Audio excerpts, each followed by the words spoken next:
Hey, what's up, guys? Unscheduled live stream tonight with some excellent news. There's been a hung jury in the case of Officer Christopher Schurr. Not as good as an acquittal, but we'll talk about this in a second. Let's recap the story. I'm sure you guys know the story. We've been talking about it a lot, but just to recap briefly, Christopher Schurr was a Grand Rapids police officer I forget what month it was, but in 2022. He pulled over a car with a stolen license plate or a mismatched license plate. The officer, the guy, Patrick Loy was his name, pissed drunk, jumped out of the car, immediately tried to run from the cop. There was a foot chase, then there was a fight. Then Loyola seized control of the officer's taser, in which point the officer shot him to death. And now there's been a trial. And that's a long story, condensed to a very short period. But what has happened today, first off, there was a hung jury, which, up until we got the verdict, or the lack of one, I suppose we should say, we didn't know what the outcome was going to be. No one knew what the outcome was going to be, including the jury, until they went into the deliberation room. But we did hear from, there's reason to believe that there was an overwhelming majority of jurors that were in favor of acquitting Officer Schurr, finding him not guilty. And there was just one or two holdouts, people that absolutely wanted him to fry, or at least to go to prison for the rest of his life, who refused to budge from that position. And we know this because, number one, the defense team said so. There was, I guess, a jury poll. And number two, because of the prosecutor's news conference, where he absolutely would not commit, not today at least, to retrying the case. So for those who don't know, there's been a hung jury, which means, I think kind of strangely, but we'll talk about this, that they can start the whole trial all over again. They can potentially have a new legal defense team for Officer Schurr, which we've talked about. His lawyers turned in, I would say, a pretty poor performance. I watched just about the whole trial. Other attorney Andrew Branco watched the entire trial from start to finish. His conclusion was that their lawyers were terrible.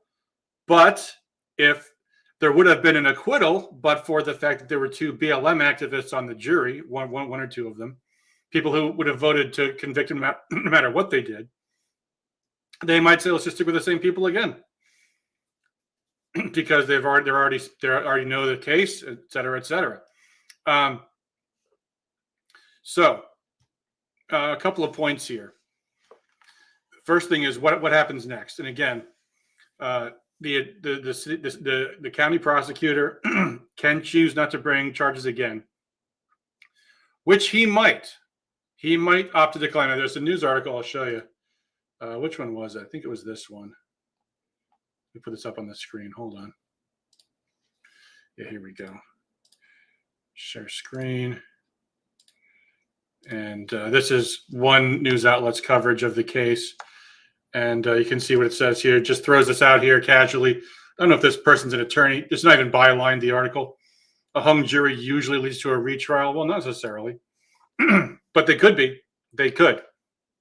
There could be a retrial if Chris Becker decides he wants to bring one. Now, Chris Becker, Republican in name only. The judge is in now. Let's go straight to the courtroom. Was just, hold on, something's making noise on my computer now.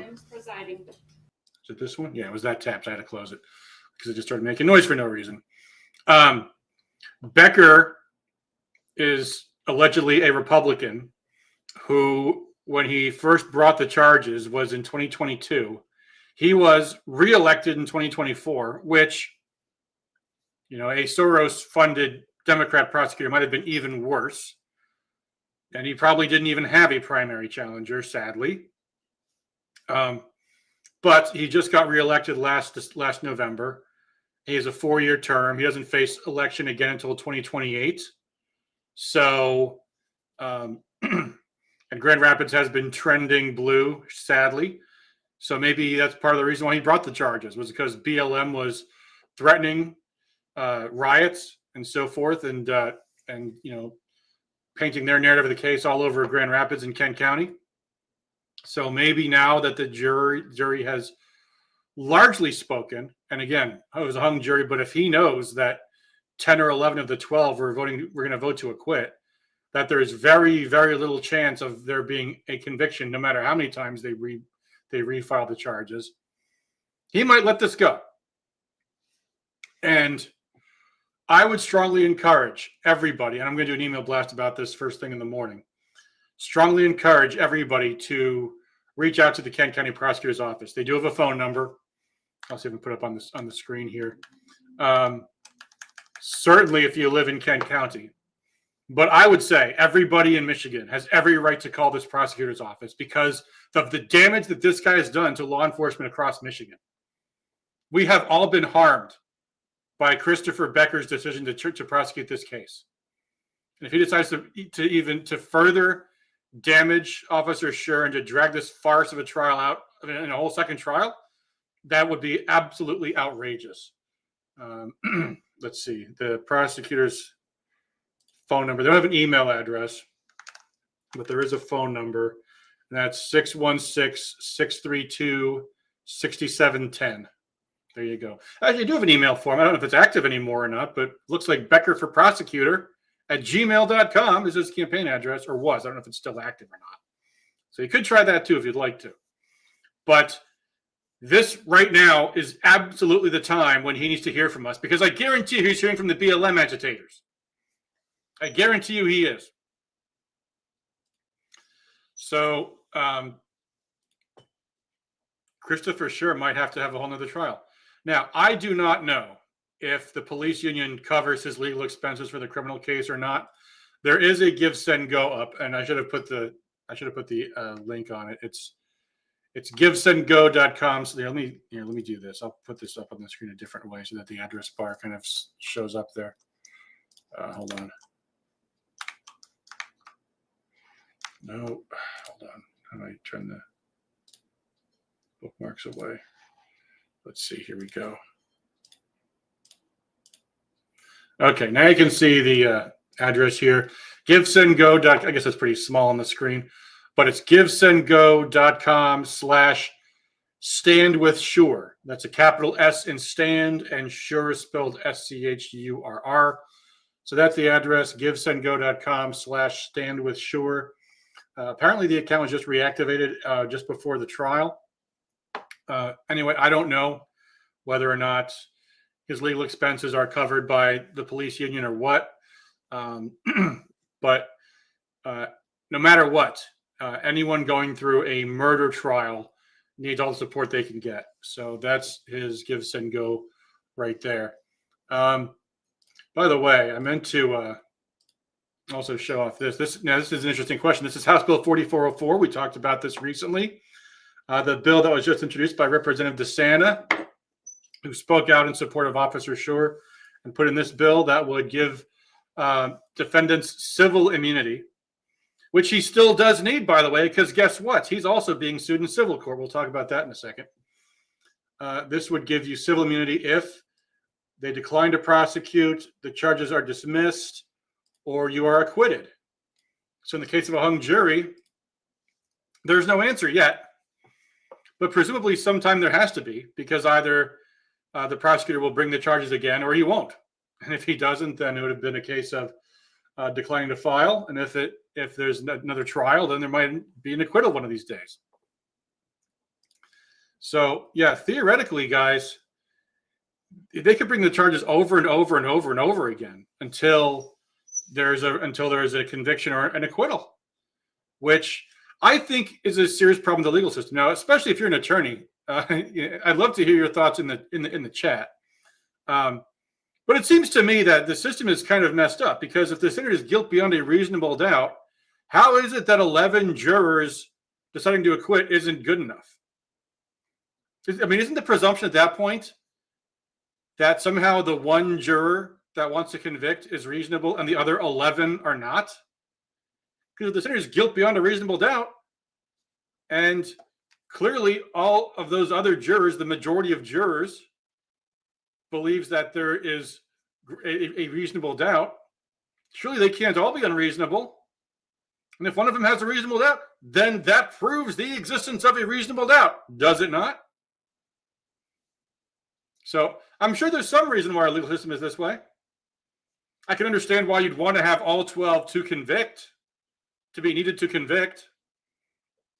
And of course, folks, the cases that we hear about and that we're talking about are not the average criminal cases. If you spend a day in criminal court, the average cases are, run of the mill, cut and dried stuff. Drugs and robberies and things of that nature. Things where the evidence is hardly controverted at all. Not many cases really go to trial. Oftentimes, when they do, it's just because the defendant has a very inflated sense of their ability to get off. And typically, that's why it's called the criminal justice system. It's a system. It's a system designed mostly to convict criminals, which is what the cases usually are because of the process. Why is someone arrested? Why are they charged? Because someone had a good reason to believe they committed a crime. That's the way it normally goes. So when you have an acquittal, it seems to me 7 jurors should be enough to acquit. But I'm curious what what people think about this and why that would not be a good enough standard for someone to be acquitted if a majority of jurors think you're not guilty. Because again, theoretically, he can just be dragged through this process for what? For the rest of his life? Or until a jury rules one way or the other, which they might not. And what this case shows, and this is a dangerous trend, folks, the fact that we had this jury, and let's talk about the jury for a second. They began deliberations Monday around noon, around lunchtime. Tuesday afternoon, they came back and said, we are deadlocked. So they've had at this point probably like 8 hours or so to discuss. In fact, I think I saw somewhere they said it was 10 hours they deliberated when they came back. They said, we are deadlocked, meaning some of us will not budge from the position that we are going to stay with not guilty. And some of us will not budge from the position that he should be found guilty. And there's a standard procedure when the jury comes back like this and the judge says, try harder, basically, because they really don't want to have to do the whole trial over again if they can help it. So they give this instruction.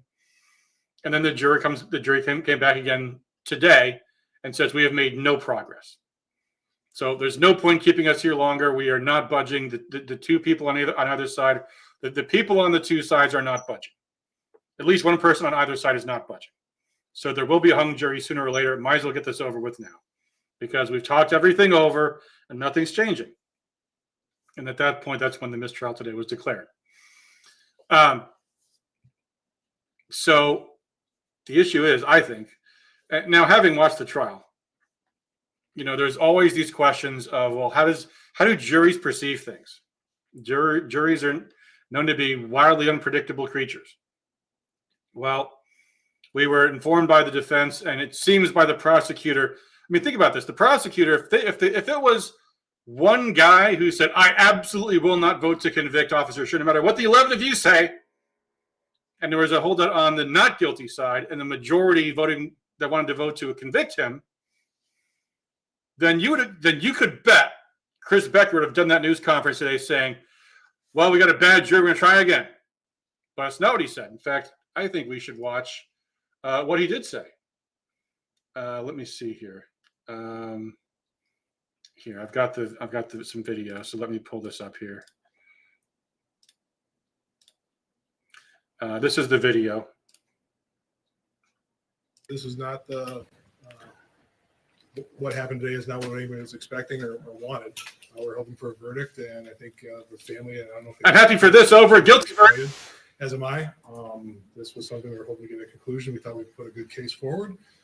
You didn't. The jury thought differently. They were hung. I spent quite a bit of time talking with them. They're very open, and it's really a good jury. They paid attention. They took a lot of notes. They obviously were in there for a long period of time and took this case seriously. Okay, so think about this. So if he wants to have another trial, what's he saying? He just said this is a great jury. So the implication, if he wants another trial, is I want a bad jury. I want a lynching jury. That's what I want for my next trial. Oh, this happens. This happens quite a bit in general cases, but especially if you look across the country, there's a number of police-involved incidents where it ends up in a hung jury quite a bit. So we always knew this possibility. It's a difficult case. This was not an easy case. This was not a simple case. So at this point in time, I'm sure the next question is, what am I going to do? Well, and I'm not going to make a decision right now. This is something I'm going to take some of the jurors obviously want to talk more. They may be reaching out, so I'm going to talk to them and take a look at everything, and I'll make a decision somewhere down the road. I'm not making a decision today. Do you know how they were divided? I do, but I'm not. Can you talk about that? Nope. Do you know if it was close one way or the other? I do, but I'm not going to get into the jury what the jury said. That's something that they told us in confidence. So I'm just going to hold it close to the vest. I know what it was, and so at this point in time, I'm not going to disclose that. Yeah, he absolutely can tell. Like, did you notice he says, I kept it in, they said it to me in confidence. So they told him, and he knows. And the defense attorney, I don't know if that's going to be in this, is it in the same video? No, it's not. This is only the prosecutor's press conference.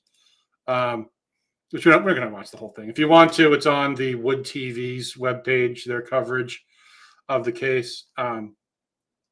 But again, you can clearly tell from what he just said that the jury was overwhelmingly in support of acquittal. Oh, that was an important person, but I have to decline the call because I'm on the air. Anyway, unless he wants to come on the show with me. Hold on. Let's see. Let me text him right now. That was my bill sponsor. No, never mind. Well, if he wants to come on the show, we'll have him on Sunday stream or something like that. So we'll go from there. Anyway, or if he's in the chat, representative, you're welcome to chime in. I'll send you the link. Anyway, where was I? Oh, yes. This was a near acquittal, but for the fact that there was one or two jurors that really wanted to convict the guy. And this is an ongoing problem that our legal system has. Well, it's a developing problem our legal system has. It didn't used to have this problem, which is the problem of activists getting on the jury. Why was that not a problem so much in the past? Because we didn't used to have social media where everybody knew everything. It used to be when you polled jurors, you would ask them, have you ever heard of this case? And it wouldn't take long to get 12 people that never heard about the case.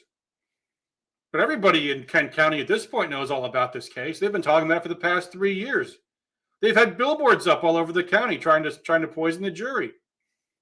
The Leolia people have, that is, and Ben Johnson and the race grifters. Anyway, so the problem we have is that, number one, now activists can find out about these cases, and they will lie to get onto juries because they're asked, do you know about this case? Do you have any strong opinions about this case? These are all standard jury questions to try to weed out the people that are going to be biased on the jury. And either side can ask for a juror to be dismissed if they have a good reason. And they also get a number that they can, I forget what the term is for, but they can also dismiss a few jurors for no reason. They get, like, I think 3. They get to dismiss 3 jurors just for, they say, I don't want to have that one on. And now, if this was my case, obviously I'm not even an attorney, but I can tell you, I know how to get a hold of voter files, which have a lot of personal information about every registered voter in Michigan. And I would be researching the entire pool of potential jurors. And I would know instantaneously going into the jury selection exactly who I would not want to have on my jury. Did Officer Schurr's legal team do that? Probably not. They should have, but they probably didn't. Because, my voter data has lots and lots and lots of party affiliation data. And hardcore BLM activists, unlike conservatives. In fact, I remember I saw in the news, one of those news stories mentioned that there was a potential juror who said, I can't serve on the jury because I have a strong feeling about this case and I support Officer Schurr. And they said, okay, goodbye. Because that's how conservatives are. We're honest. Whereas the left lies, and so they'll just say, no, I've never heard of this guy. They will lie to get on a jury, and then they will vote to convict no matter what the facts are. And that's a real problem. And again, I don't see what the solution is other than if it wouldn't always take a full 12 out of 12 to acquit. So I'd love to know what people's opinions are about this. But at any rate, is there any other coverage worth talking about? Well, not really. There was a news conference by the family of Patrick Leoya, who are Oh, there's okay. So this Wood TV article does actually have the defense's news conference here too. Is it the whole thing or just part of it? It's 9 minutes worth of it. People that were put in a very difficult I'm not situation. going to watch the whole thing. I don't even like those people, honestly. I don't think they did a very good job. So yeah, we can watch a little bit of this. This is the friends and family of the assailant. Let's see what they have to say about all this.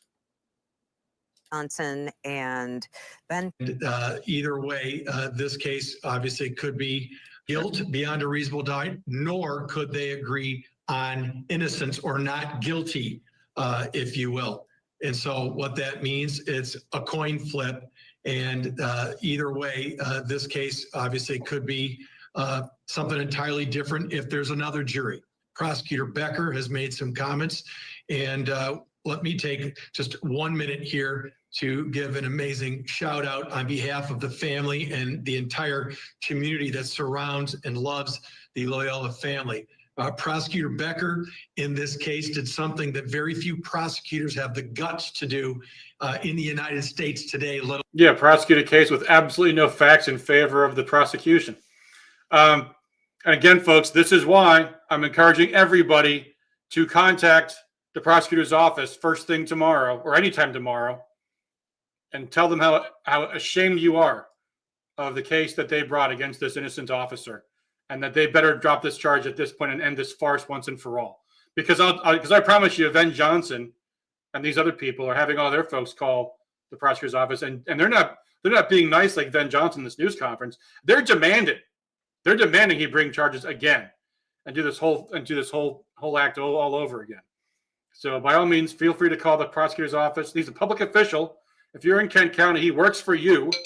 And if you're in Michigan, you're still harmed by what he's done, because all citizens are harmed by these assaults on the police. So you can call his office. The number is 616-632-6710. And his campaign address apparently was beckerforprosecutor@gmail.com. I don't know if that email still works or not, but that was his email, apparently. Anyway, let's hear what these guys have to say. Alone in West Michigan. And he saw what he perceived, and we agree 100% to be an injustice to such a degree by a police officer that he, as the main legal representative of Kent County, charged criminally former Officer Schurr with second-degree murder. And obviously, we agreed with those charges from the outset. We support Prosecutor Becker's decision to do so. And we encourage him, first of all, and thank him for he and his entire trial team. Angelica, victim's advocate that was there for the family, all of these court people, if you will, from Kent County surrounded the family with. No, Christopher Schurr is the victim. You're just the family of the assailant. That's all you are. This whole office should be ashamed of themselves. Love and support like Make they this go do every faster. day in our courthouse.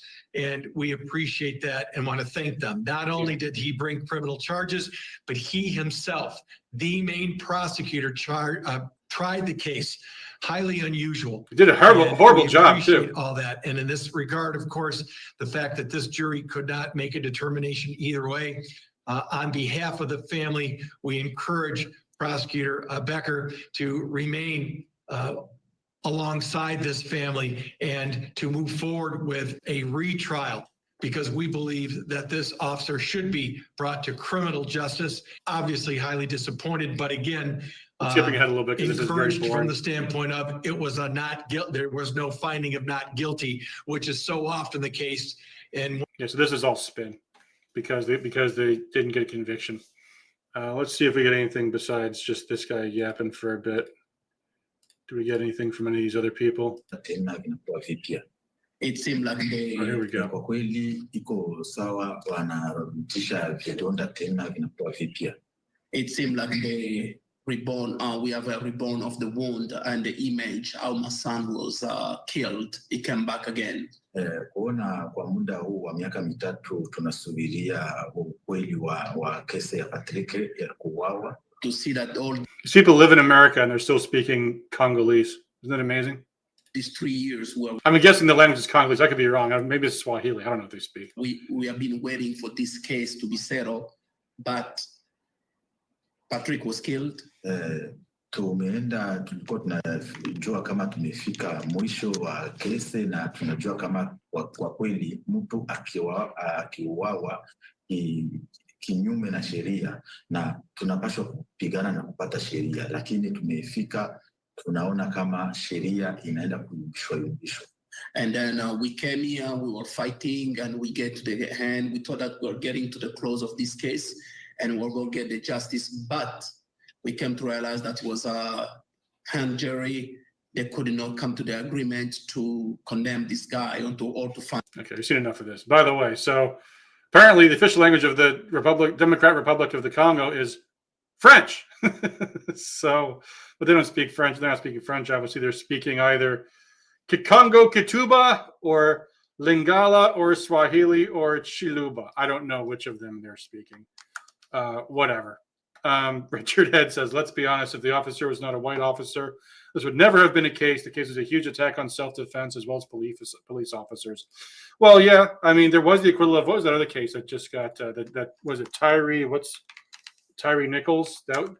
That case was some black police officers that killed a black suspect, and there was a murder trial, and they were all acquitted. I mean, they hate white people, but they also hate cops too. So they'll take both, and looking for cases where they can go after both at once.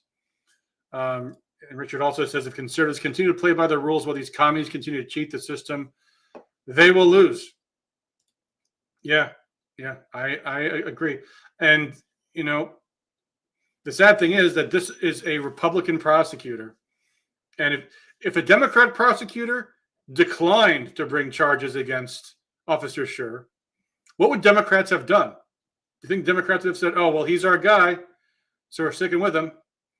We can't let a Republican prosecutor win, so we're sticking with him"?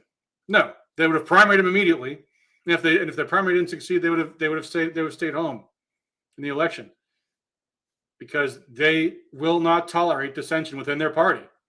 Republicans have the opposite strategy, the losing strategy, which is if someone is consistently and always against your values, whether it's Chris Becker in Kent County or the next Tom Tillis in the U.S. Senate, Mike Rogers, Republicans say, "Oh, well, we just got to win.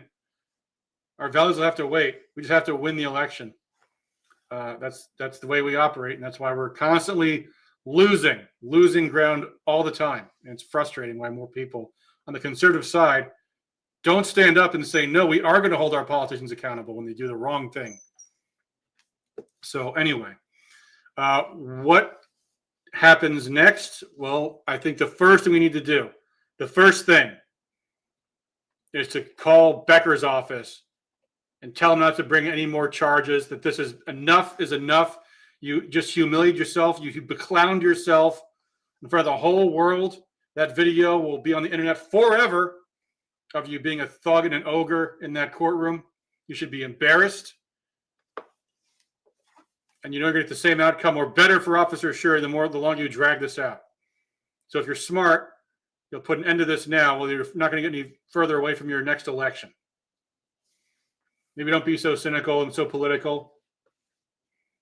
The Officer Schurr was not guilty. The jury knew he was not guilty. A majority of the jury knew he was not guilty. The facts show he was not guilty. Your witnesses all sucked. Your prosecution, your case sucked. Don't bring it again anymore. Stop down to these left-wing terrorists. You know. But do speak up, because I assure you the leftists are speaking up right now. They're marching the streets of Grand Rapids today. It says we really need to close primaries in this state. Sadly, the GOP and Republicans in this state will not push for this. I agree. I was calling for partisan and voter registration going back to, I think, 2010. Yep. We could have gotten it done. Republicans had the trifecta. Now we've lost it all. Got back to House, but we still have almost nothing. So it'll be a long time till that problem's fixed, if ever. So that's the first thing. Contact Prosecutor Becker's office. And then the second thing is going to be talking more about legislation. We just talked about House Bill 4404. There's also a bill that I believe Representative DeSantis is also working on to say that if the jury gets an instruction and the majority of jurors come back and say there wasn't even probable cause to bring the case, then the defendant's entitled to get his legal fees back at the expense of the state. Force the prosecution to have some skin in the game and not to bring frivolous charges. So we'll be on the lookout for that. And let me know in the chat what you guys think about this whole acquittal standard, because I think it's BS. Seems to me if majority of jurors vote to acquit, that should be good enough. That is a reasonable doubt. Let me know what you guys think about that. So that'll do it for us for tonight. We'll talk more about this and other things on our regular Sunday night live stream. Thanks for tuning into this unannounced live stream. And until next time, folks, thanks as always for all you do for liberty.